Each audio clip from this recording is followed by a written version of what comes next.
가슴에 손을 얹고 믿음으로 고백하고 하나님 말씀 나누도록 하겠습니다. 제가 먼저 고백하겠습니다. 하나님은 나를 사랑하십니다. 나는 그 사랑 안에 있습니다. 하나님은 오늘 나에게 말씀하실 것입니다. 그 말씀에 능력이 있습니다. 그 말씀에 생명이 있습니다. 나의 마음을 하나님께 열겠습니다. 나의 생각을 예수님께 집중하겠습니다. 들은 만큼 변합니다. 들은 만큼 행복해집니다. 여러분들에게 어떤 말씀을 전해드릴까 한 주간 기도했습니다. 제일 잘할 수 있는 설교를 할까? 아니면 제일 하고 싶었던 설교를 할까?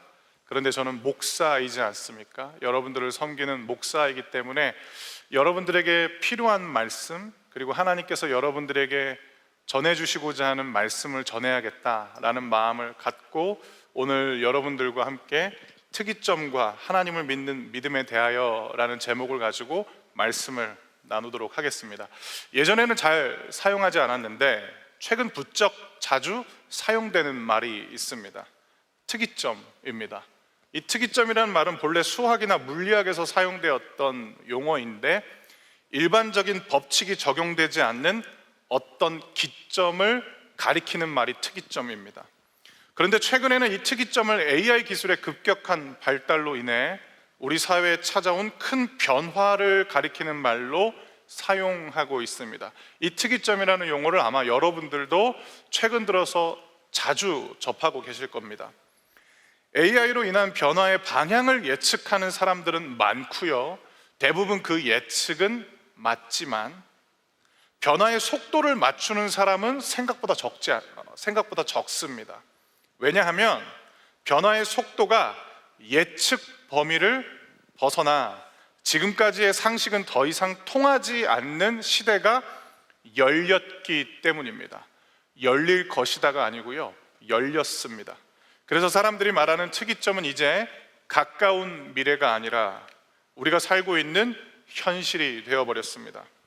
기록과 전수라는 방법으로 이루어온 전 분야에 대한 인간의 지성을 뛰어넘는 AGI를 탑재한 휴머노이드가 이제 인간을 대체할 것이다 라는 이야기는 식상할 정도로 너무 많이 들어왔습니다. 그리고 이 이야기에 대부분의 사람들은 반박조차 하지 않고 우리 인류에게 정해진 미래처럼 받아들이고 있는 것이 우리들의 현실입니다.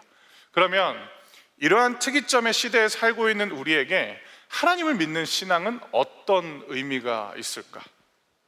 하나님을 믿으라고, 하나님께서 알아서 잘 해주실 것이다 라고 말하는 것이 특이점을 맞이한 사람들에게 기독교가 답할 수 있는 최선의 말인가? 아니면 반대로 하나님은 사람을 창조하시고 이 세상에 생육하고 번성하라고 말씀하셨는데 인간이 창조한 AGI와 휴머노이드에 의해 대체된 것은 모두 인간의 죄와 탐욕의 결과이다 라고 질책을 가하는 게 특이점의 시대를 살고 있는 사람들에게 전할 수 있는 기독교의 최선일까? 사랑하는 성도 여러분, 특이점의 시대일수록 우리에게는 하나님을 믿는 신앙이 도대체가 무엇인지, 우리에게 어떤 의미가 있는지 깨달을 필요가 있습니다.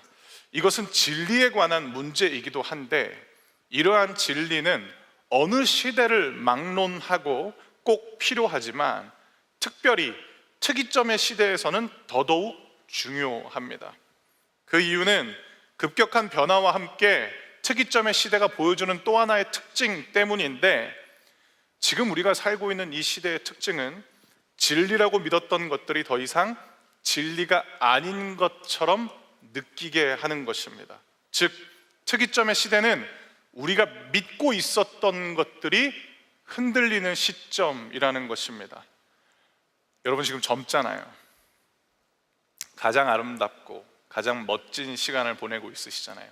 그리고 여러분들은 머리가 팡팡 돌아갈 때잖아요. 그래서 책을 읽으면, 무언가를 학습하면 여러분들이 소화해낼 수 있는 양도 어마어마하고 여러분들이 낼 수 있는 퍼포먼스도 굉장하지 않습니까? 맞아요. 예전에는 젊음 자체가 경쟁력이었습니다. 이는 최근에만 그런 것이 아니라 힘을 숭배하던 로마 제국은 더더욱 젊음 자체를 숭배했습니다.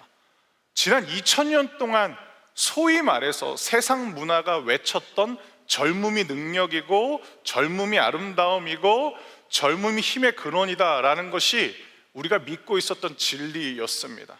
그런데 지금은 시니어 세대들이 사회적 지위와 자본을 더욱 곤고히 하고 있고 30, 40 세대들이 과거 20대들이 보여준 참신함마저 소유하고 있다고 사회학자들은 말합니다. 왜 그럴까? 과거 주니어 세대들이 했던 리서치와 데이터를 입력하던 일을 AI가 같은 수준 또는 그보다 훨씬 더 뛰어난 수준으로 해내고 있기 때문에 기업은 굳이 자본과 시간을 투자해서 주니어 세대들을 취업시킬 이유가 없어졌습니다. 그러다 보니까 주니어 세대들, 20대들, 젊음이 경쟁력이었던 사람들의 채용은 계속해서 줄고 있습니다. 그 결과 오늘날 20대들에게 경험을 쌓고 지위를 얻을 시간이 주어지지 않을 것이라는 전망이 우리에게는 날마다 미디어를 통해서 들려오고 있습니다. 물론 또 다른 면에서는 젊은 세대들이 갖고 있는 습득력을 근거로 이른바 AI 세대들이 시니어 세대들을 밀어낼 것이다 라는 전망도 나오지만 이 역시 누구의 말이 맞는지는 우리는 모릅니다. 다만 통계로 알 수 있는 것은 현재 근로자의 60%에 해당되는 사람들이 실직을 이미 하게 되었다는 것과 가장 큰 취업난을 겪고 있는 세대가 20대라는 것은 부인할 수 없는 사실입니다. 또한 불과 몇 년 전까지만 해도 노후 준비를 위한 절대 법칙, 절대 진리처럼 여겨졌던, 여러분들도 미국 주식 잘하고 있어요? 우량주한테 투자해야 된다라는 거, 지수 투자, 복리 투자. 아니 저 목사 저거 설교는 안 하고, 그게 우리가 믿고 있었던 진리였잖아요. 그런데 최근 이런 이야기가 들려오고 있습니다. AI와 로봇을 통해 생산량이 기하급수적으로 증가하게 되어 일과 돈에 대한 가치가 폭락하게 될 것이다 라는 겁니다. 앞으로 대부분의 사람들은 보편적 고소득 생활을 누리게 될 것이다 라는 것. 하지만 정반대에서는 또 무슨 이야기를 하냐?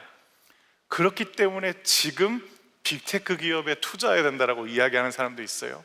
지금 투자하지 않으면 영원히 자본의 노예로 살 수밖에 없다라는 이야기도 들립니다. 사랑하는 성도 여러분, 제가 지금 하는 이야기는 여러분들이 처음 듣는 말들이 아닙니다. 여러분들이 매일 아침에 눈을 떠서 접하는 미디어의 메시지이기도 합니다. 여러분들한테 한번 질문 드립니다. 마음속으로 답변해 주세요. 누구의 말이 맞을까요?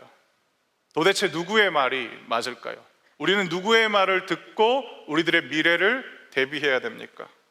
들려오는 소리들은 대부분 어둡고 혼란스럽습니다. 진리는 어둠을 밝히고 혼란스러움을 몰아내는 질서를 가져오는데 이 특이점의 시대는 이러한 진리가 더 이상 진리가 아니다라고 말하기 때문에 마치 우리는 길을 잃어버린 것 같은 두려움과 불안감에 휩싸여 있습니다. 그런데 역사를 돌아보면 사람들이 말하는 이 특이점이 오늘날 처음 온 것이 아니다라는 것을 우리는 쉽게 알 수 있습니다. 맨 처음 사람들이 빛을 내고 열을 내는 그 불을 발견했을 때 어땠을까요? 그 당시 사람들에게 불의 발견은 엄청난 특이점의 시대를 열어준 굉장히 놀라운 순간이었을 것입니다. 아마도 우리가 처음에 챗 GPT를 본 것 못지않게 많은 놀라움을 안겨줬을 것입니다. 또 하나, 자동차나 비행기가 상용화되었을 때, 그리고 발견되었을 때 사람들은 어떠했을까요? 말이나 낙타를 타고 다니는 것도 참 대단하다고 생각했을 텐데, 사람들에게 자동차가 점점 상용화되고 비행기를 이용하면서 과거에는 상상도 하지 못했던 그렇게 멀리 떨어져 있는 거리를 이동하게 되면서 이제 사람들은 세상에 대한 인식이 달라지게 됐을 것입니다. 넓은 세상은 과거에는 도달할 수 없는 곳이었다면, 시간과 돈이 허락된다면 언제든지 갈 수 있는 곳으로 바뀌게 되었을 것입니다. 이 역시도 특이점입니다. 전기는 또 어떠했을까요? 지금 여러분 추우세요?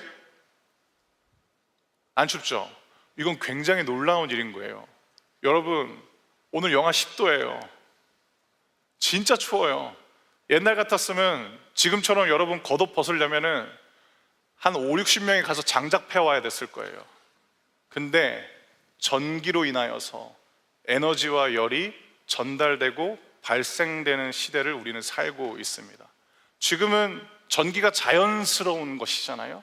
그런데 전기를 처음에 발견했을 때도 사람들에게는 굉장한 특이점의 순간이었을 것입니다. 즉, 특이점은 오늘날 우리만 겪는 특별한 시대가 아니라 사람들이 살아가는 시대에 주기적으로 찾아오는 변화인 것입니다. 그러면 성경은 어떨까? 성경에도 특이점이 있습니다. 성경에는 6번의 특이점이 등장하는데, 이 특이점은 하나님을 믿는 우리에게는 말 그대로 성경 속에만 존재하는 이야기가 아니라 세상을 변화시킨 특이점들인데, 첫 번째 특이점은 무엇인가? 하나님의 창조입니다. 하나님의 말씀을 통하여서 이 세상 가운데 빛이 임하였고, 그리고 빛으로 끝나는 것이 아니라 6째 날까지 계속해서 점진적으로 발전되어 온 하나님의 창조, 그 창조의 클라이막스는 하나님의 형상을 본받아 창조된 우리 인간이 이 세상에 오게 되었다라는 것, 어마어마한 특이점입니다. 두 번째 특이점은 무엇이냐? 그렇게 영광스럽게 창조되었음에도 불구하고 사람은 하나님처럼 되고 싶었기 때문에 그 욕망이 트리거가 돼서 하나님께 반역을 하게 되는 인간의 타락이 성경 시대에 나타나는 두 번째 특이점입니다. 세 번째 특이점은 무엇이냐? 이 인간의 타락으로 말미암아 인간과 하나님 사이에 끊어졌던 그 관계를 하나님께서 회복시키기 위해서 하나님의 하나뿐인 아들 예수를 사람의 몸을 입혀서 이 땅에 보내셨다라는 것, 즉 성육신이 세 번째 특이점입니다. 예수님의 초림이라고도 할 수 있겠습니다. 네 번째 특이점은 예수님의 십자가 죽음입니다. 사람을 살리기 위해서 하나님이신, 하나님과 동일한 신적 존재를 소유하고 계신 예수가 죽으셨습니다.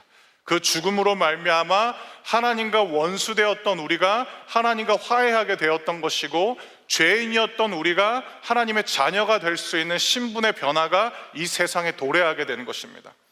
다섯 번째 특이점은 무엇이냐? 예수의 부활입니다. 예수의 부활로 말미암아 우리에게 찾아온 또 하나의 특이점은 무엇이냐면, 우리들의 운명이 예수처럼 부활하게 되는 운명으로 바뀌게 되었다라는 것입니다. 또 다른 말로 이것은 영원한 생명이 우리에게 선물로 주어졌다라는 것입니다. 예수님은 당신의 영광을 위해서만 부활한 것이 아니라 예수님을 믿는 모든 이들에게 부활이라는 영원한 생명을 주시기 위해서 부활하셨습니다. 그리고 이제 마지막 여섯 번째 특이점을 향해서 우리는 나아가고 있는 것이고, 하나님께서는 이 세상을 주관하고 계시는 것입니다. 그 마지막 여섯 번째 특이점이 무엇이냐? 예수님의 재림을 통한 최종 심판과 구원입니다. 이 마지막 여섯 번째 특이점이 아직 오지 않은 마지막 하나 남은 하나님의 시간표인 것입니다. 사랑하는 성도 여러분, 이 여섯 가지의 특이점에는 세 가지 특징이 있습니다. 첫 번째, 인간의 타락을 제외하고 모두 하나님이 주도하신다라는 것입니다. 사랑하는 성도 여러분, 하나님이 역사의 주관자이십니다. 두 번째, 하나님이 가져오시는 특이점의 성격은 시작과 회복이라는 것입니다. 하나님의 창조는 세상과 사람의 시작을 가져왔고, 인간의 타락 이후에 성육신, 즉 예수님의 초림은 사람과 세상의 회복의 가능성을 열어두신 것이고, 예수님의 십자가 죽음은 사망이 왕노릇하던 세상에 하나님이 주시는 생명으로 말미암아 온 세상이 다시금 뒤덮이게 된 사건이 예수의 십자가 죽음인 것이고, 예수의 부활은 사람들에게 영원한 생명을 얻는 부활이라는 약속된 미래가 주어지게 된 것이고, 그리고 예수님의 재림을 통한 최종 심판과 구원은 아픔도 눈물도 없는 하나님의 나라가 이 땅 가운데 완성된 모습으로 도래하게 된다라는 것입니다. 마지막 세 번째 특징은 무엇이냐면, 하나님이 주도하시는 특이점을 통해 새 시대가 열리면 사람을 향한 하나님의 말씀과 약속, 사랑은 변함이 없다라는 겁니다. 다시 설명드릴게요. 특이점이 와도 이 세 가지는 변함이 없는데 하나님의 말씀은 변함이 없고 하나님의 약속도 변치 않으시고 우리를 향한 하나님의 사랑도 변하지 않는다라는 것입니다. 이 6번의 특이점에도 변함이 없었고 지금까지 인류가 경험했던 특이점에도 이 하나님의 말씀, 하나님의 약속, 우리를 향한 하나님의 사랑은 변함이 없다라는 것입니다. 즉 특이점의 시대를 살고 있는 우리에게 기독교 신앙이란 그 어떤 변화에도 변치 않는 진리를 가르쳐 주는 것이고 어둠을 밝히고 혼란스러움을 몰아내는 질서를 가져오는 진리가 무엇인지 깨닫게 해준다라는 것입니다. 오늘 여러분들에게 그 세 가지 진리에 대해서 말씀을 전해드리도록 하겠습니다. 그 첫 번째, 하나님의 말씀입니다. 하나님의 말씀은 무엇인가? 우리에게 삶의 의미를 가져다 주는 것입니다. 그것이 바로 하나님의 말씀입니다. 신명기 8장 2절부터 3절 말씀인데요, 이 말씀을 저와 우리 성도님들이 한 절씩 읽도록 하겠습니다. 먼저 여러분들이 2절을 읽어주시고 제가 3절을 읽겠습니다. 2절입니다. 시작.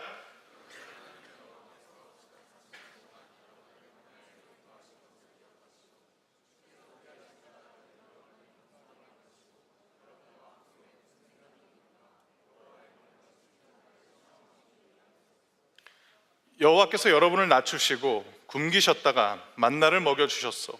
만나는 여러분이나 여러분의 조상이 한 번도 본 적이 없는 것이요, 여호와께서 그렇게 하신 까닭은 사람이 먹는 것으로만 사는 것이 아니라 여호와께서 말씀하시는 모든 말씀으로 살아야 한다는 것을 여러분에게 가르쳐 주시기 위함이요. 아멘.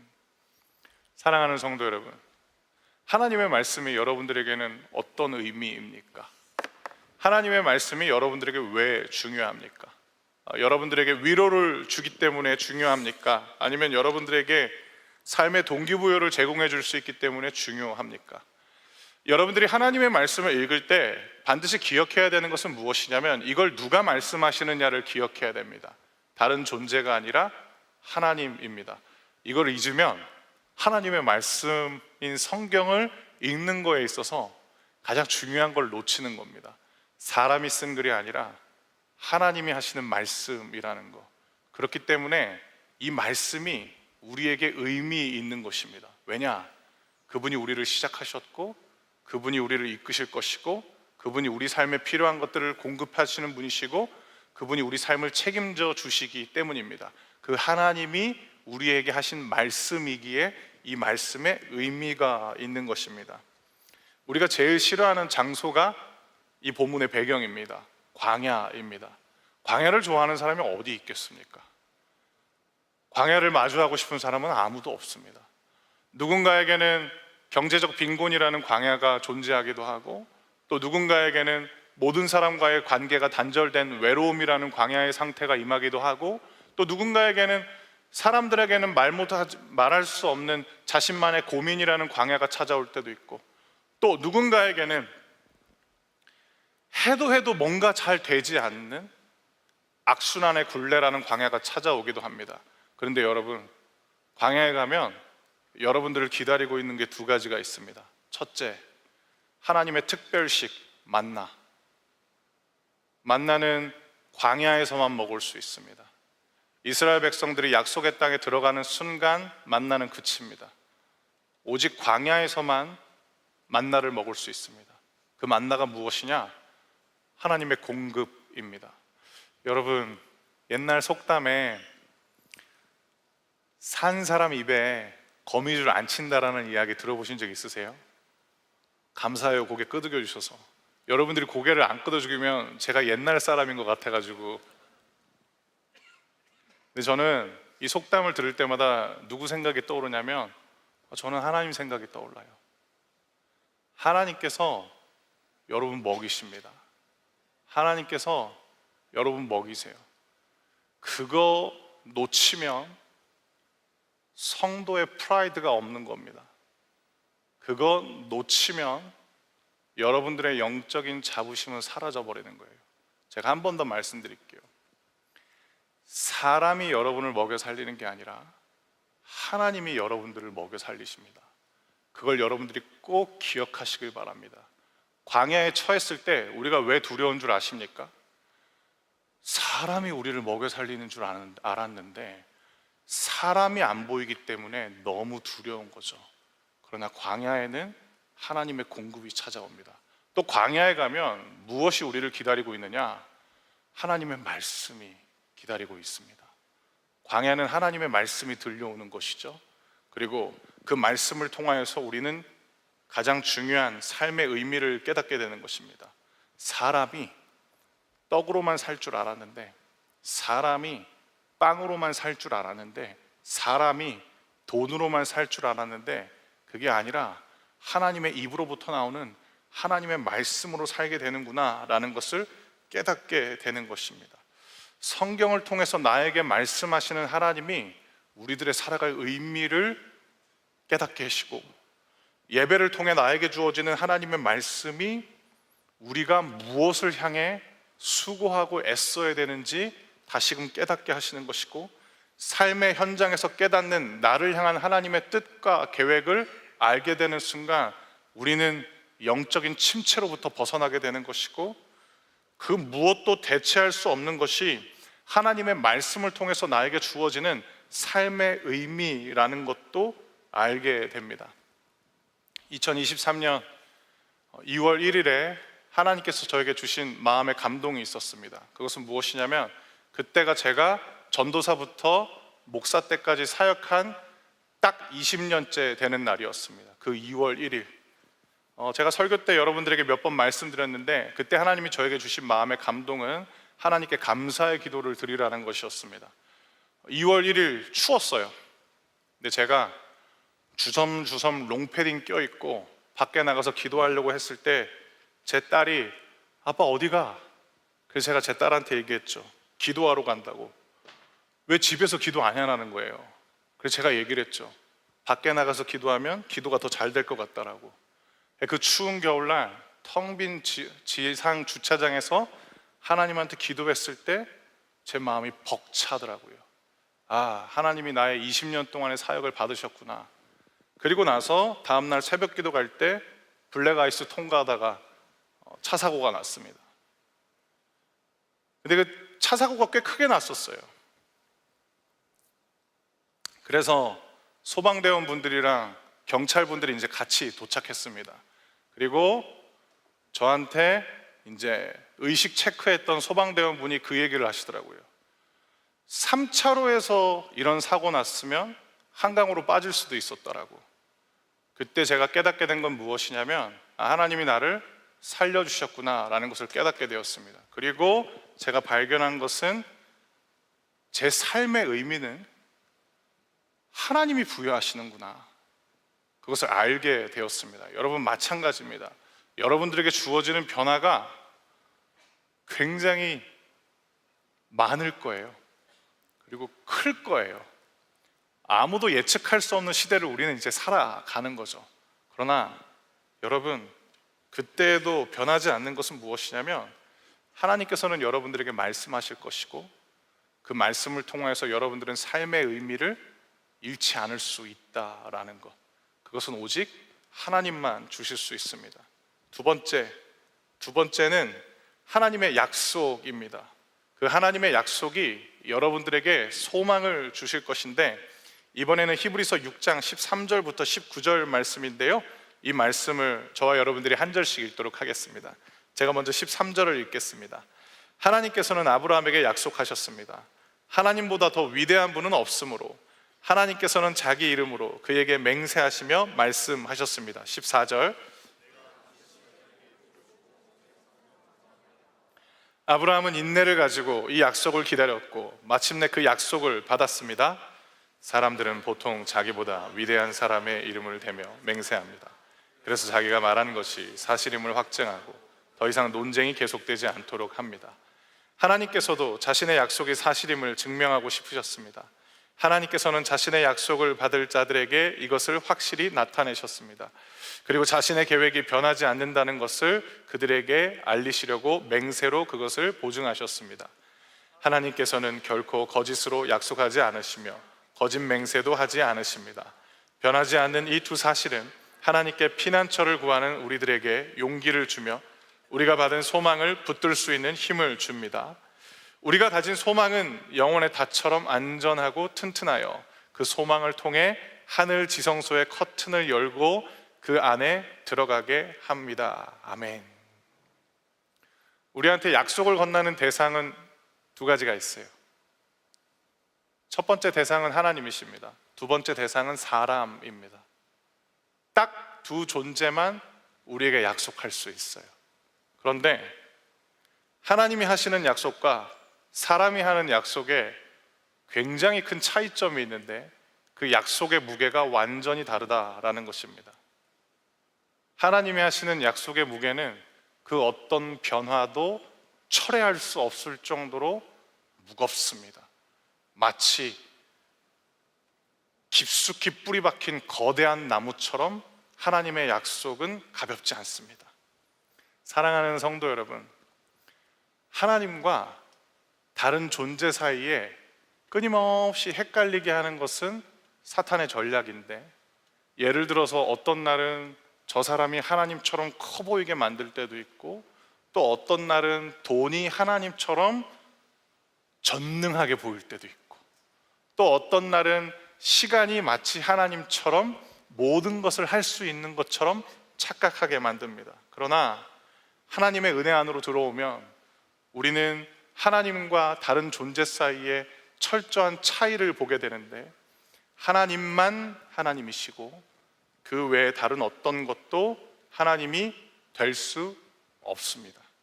사람은 예측하지만 하나님은 선포하십니다. 그것이 하나님과 사람 사이의 차이점입니다. 하나님이 주시는 약속은 구체적입니다. 결코 추상적이지 않습니다. 만약에 여러분들이 하나님이 주시는 약속이 추상적으로 느껴지신다면 둘 중에 하나입니다. 첫째, 하나님이랑 친하지 않으면 추상적으로 느껴집니다. 왜냐? 하나님의 음성인지 내 음성인지, 하나님의 음성인지 사람의 음성인지 잘 구분이 되지 않는 이유는 우리가 하나님이랑 친하지 않기 때문에 하나님의 목소리인지 아닌지 판별이 안 되기 때문인 것입니다. 그렇기 때문에 나에게 주시는 하나님의 약속을 정말로 구체적이라는 것을 깨닫길 원하신다면 하나님과 친밀해지시길 바랍니다. 하나님이랑 친해지는 방법은 생각보다 어렵지 않습니다. 시간을 하나님께 드리고 마음을 하나님께 드리면 됩니다. 참고로 하나님은 돈은 바라지 않으세요. 사람한테는 돈도 써야 돼요. 그런데 하나님은 시간과 마음을 원하시죠. 그렇게 하나님과 친밀해지면 나에게 주시는 하나님의 약속이 구체화됩니다. 그리고 또 하나, 하나님의 약속이 나에게 추상적으로 느껴지는 이유는 어쩌면 여러분이 지금 하나님께서 약속을 깨닫게 하시는 과정으로 인도하시는 중에 있을지 모르기 때문입니다. 여러분들이 잘못 가고 계시는 것이 아니라 하나님의 약속이 구체화되는 그 현장을 향해 하나님께서 인도하시는 과정 중에 있을 것이다 라는 것입니다. 성경을 보면 다양한 사람들이 등장하죠. 아브라함에게는 하나님께서 어떤 구체적인 약속을 주셨느냐?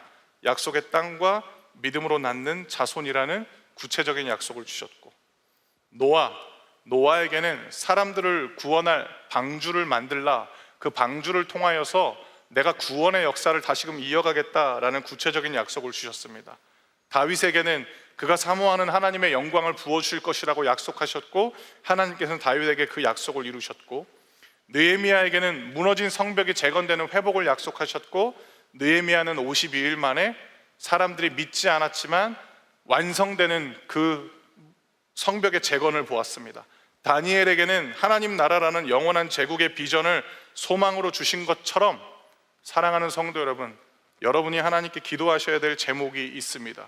하나님, 나에게 주시는 약속은 무엇입니까?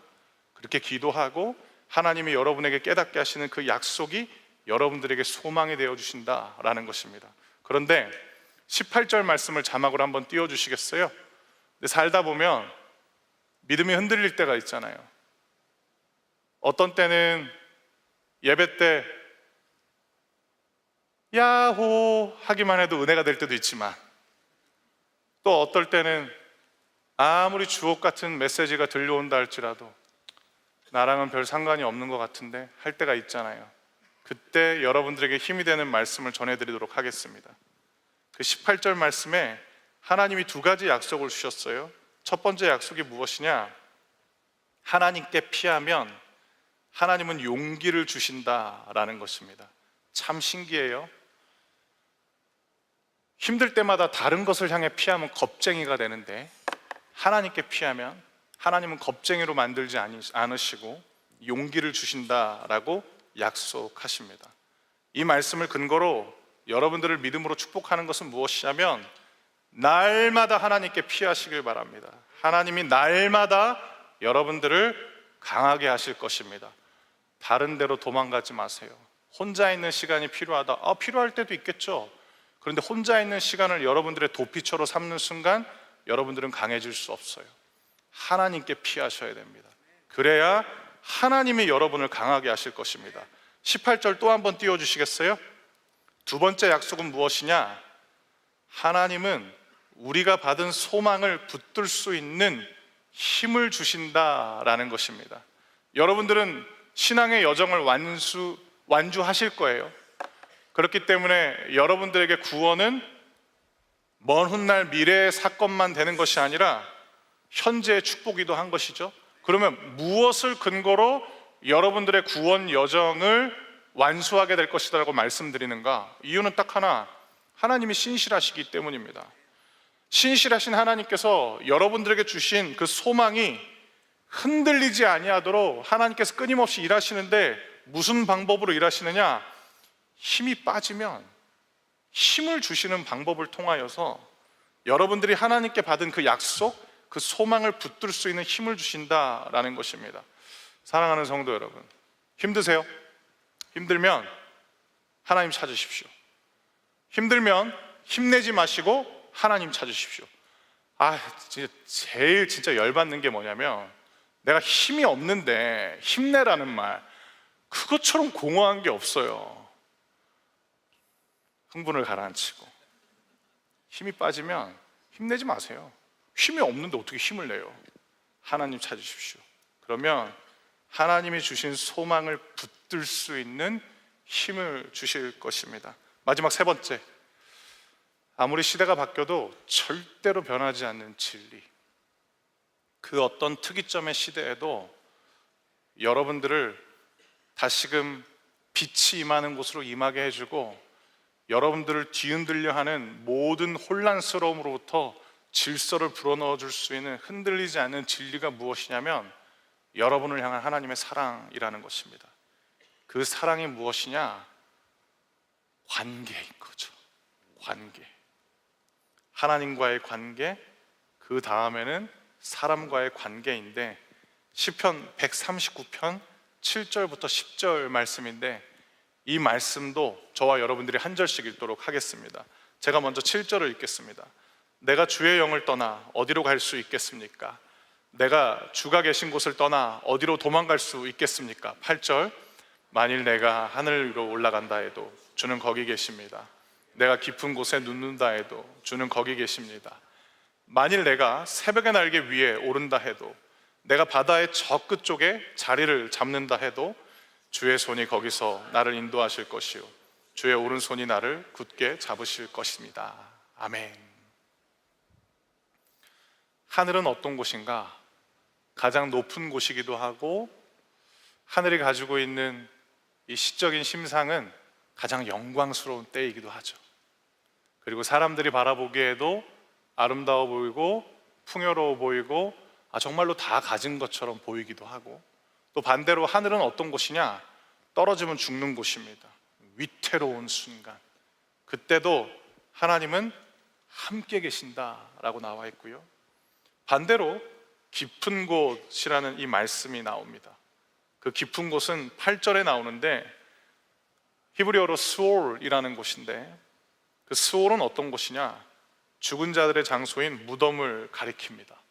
그리고 가장 낮은 곳, 뭘 해도 안 되는 곳, 가장 비참한 곳, 죽음의 장소까지, 실패의 장소까지 하나님께서는 찾아오신다라는 겁니다.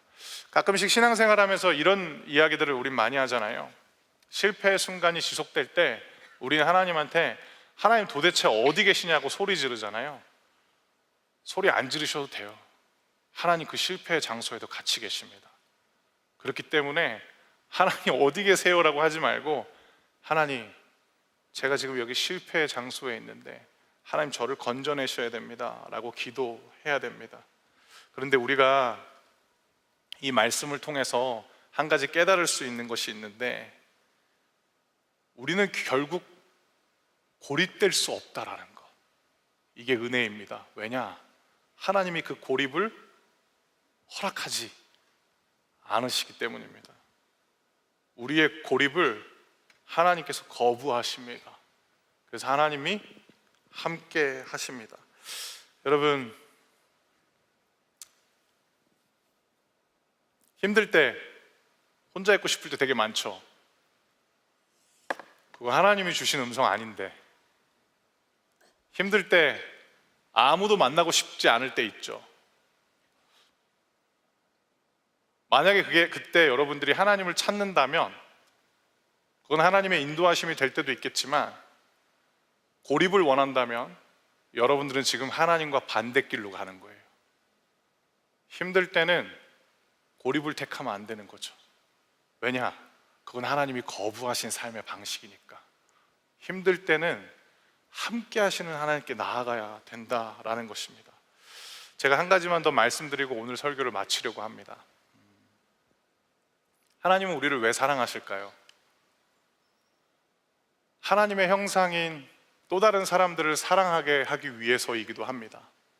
우리가 하나님께 사랑받았으면 그 사랑을 누구에게 흘려보내야 되는가?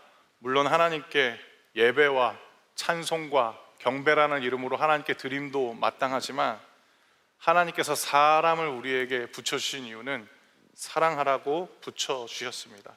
하나님은 사랑이십니다. 늘 우리에게 하나님께서 사랑을 부어주시는 이유는 우리도 사랑하며 살라고 하셨기 때문입니다. 하나님이 가르쳐 주신 사랑의 특징은 나의 유익을 구하지 않는다라는 것, 내가 사랑하는 존재의 유익을 구하는 것, 그리고 또 하나가 있습니다. 함께 있어 주세요. 그게 하나님의 사랑을 받은 크리스찬다운 모습이라고 저는 확신해요. 왜냐하면 하나님이 함께 하시는 분이시잖아요. 하나님이 가르쳐 주시는 사랑은 함께함이잖아요. 여러분들이 오늘뿐만 아니라 앞으로도 함께 있어 줄 수 있는 사람, 함께 하고 싶은 사람, 그렇게 살아간다면 하나님께만 기쁨이 되는 것이 아니라 그 어떤 변화에도 믿음의 사람으로서 굳건히 서 있을 수 있는 크리스천다운 사람이 될 것입니다.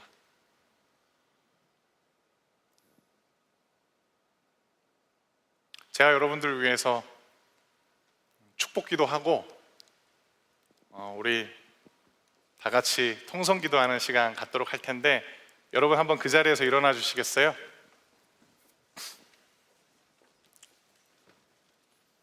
눈을 감아 주시겠어요? 그리고 두 손을 여러분 가슴에 안수해 주시겠습니까?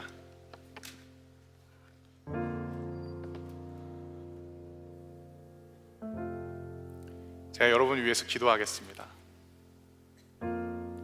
하나님, 저도 사람들이 말하는 그 변화, 특이점, AI가 어쩌면 목사도 대체할 수 있다라는 그런 이야기들 앞에서 머리가 많이 복잡해집니다. 어떤 사람은 이제는 의사도 사라질 거라고 이야기를 하고, 또 어떤 사람은 변호사라는 직업이 사라질 것이다 라는 이야기도 합니다. 그리고 또 어떤 사람들은, 지금 초등학생들은 그 어떤 직업도 갖지 못할 것이다라는 이야기를 합니다.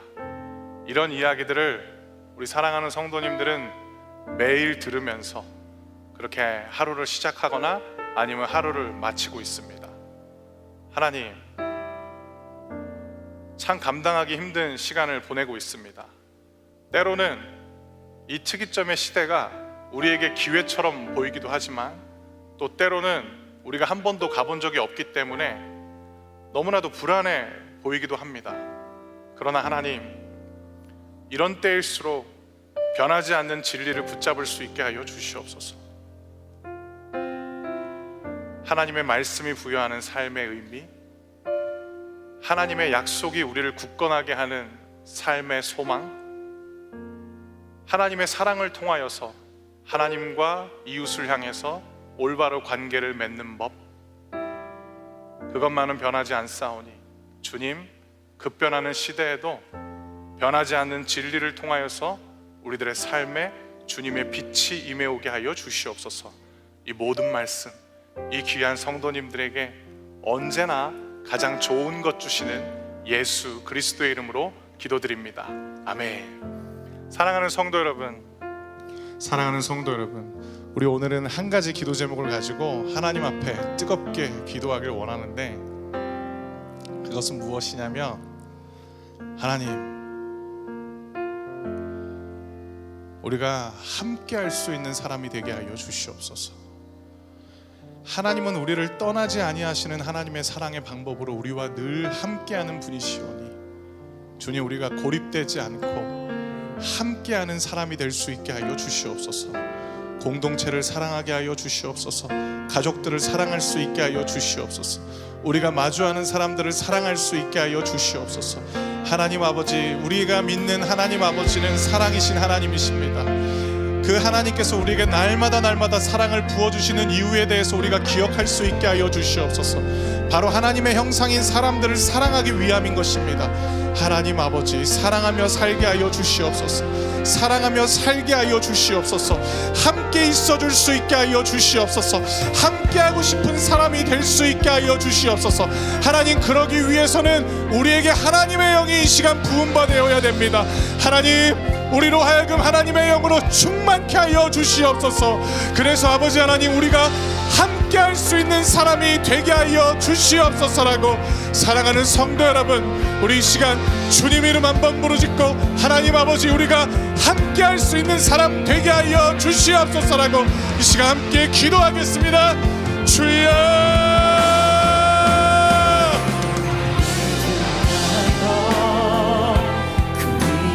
하나님 아버지,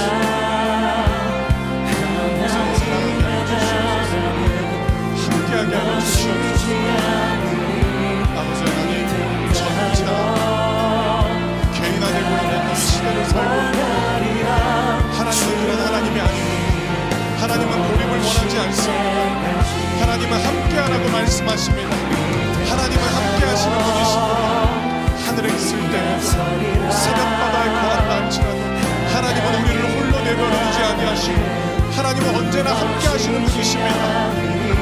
함께하시는 하나님, 우리도 하나님의 사랑을 본받아 아버지 하나님이 붙여주시는 이웃들과 함께할 수 있도록 주여, 우리들에게 하나님의 마음을 부어주시옵소서. 하나님 아버지, 우리로 하여금 사랑하게 하여 주시옵소서. 일터에서도 사랑할 수 있게 하시고, 가정에서도 사랑할 수 있게 하시고, 교회에서도 사랑할 수 있게 하여 주시옵소서. 주님께서 우리에게 주님의 마음을 불어넣어 주시옵소서. 하나님 아버지, 주님의 마음을 구합니다. 주님의 마음을 구합니다. 아버지 하나님, 주님께서 우리들의 마음 가운데 주님의 영으로 충만케 하여 주시옵소서. 아버지 하나님, 감사합니다. 주 앞으로 나아갑니다. 주 앞으로 나아갑니다. 주님께 관계를 맺게 하여 주시옵소서. 하나님 아버지, 우리는 어떻게 가족들과 관계를 맺고 우리는 어떻게 사랑하는 사람들과 함께 삶을 살아가는지 하나님 가르쳐 주시옵소서. 우리는 어떻게 일터에서 만난 사람들과 학교에서 만난 사람들과 함께 관계를 맺어가야 되는지 하나님께 배울 수 있게 하여 주시옵소서. 아버지 하나님, 그리하여 우리가 고립을 선택하는 것이 아니라 함께함을 선택할 수 있게 하여 주시옵소서. 크리스천들은 고립을 선택하지 않고 함께 하시는 하나님을 본받아 함께 살아가며 함께 살아가는 사람들이라는 것을 기억하게 하여 주시옵소서. 아버지 하나님, 그 어떤 특이점에도 변치 아니하시는 하나님의 사랑을 기억하게 하여 주시옵소서. 주님이 함께하여 주시옵소서. 주님, 우리도 함께하게 하여 주시옵소서. 하나님 아버지, 하나님 아버지, 이 시간 하나님께 부르짖었던 모든 사람들에게 하나님의 마음을 부어주셔서 사랑하게 하시고 사랑받게 하시고 함께하게 하여 주옵시고 누군가에게 함께하고 싶은 사람으로 살게 하여 주시옵소서. 그 모습이 한결같게 하여 주옵시고 학교에서도 직장에서도 가정에서도 교회에서도 언제나 사랑하며 사랑받고 함께 할 수 있는 하나님의 형상들 되게 하여 주시옵소서. 이 모든 말씀 언제나 함께 하시는 예수님의 이름으로 기도드립니다.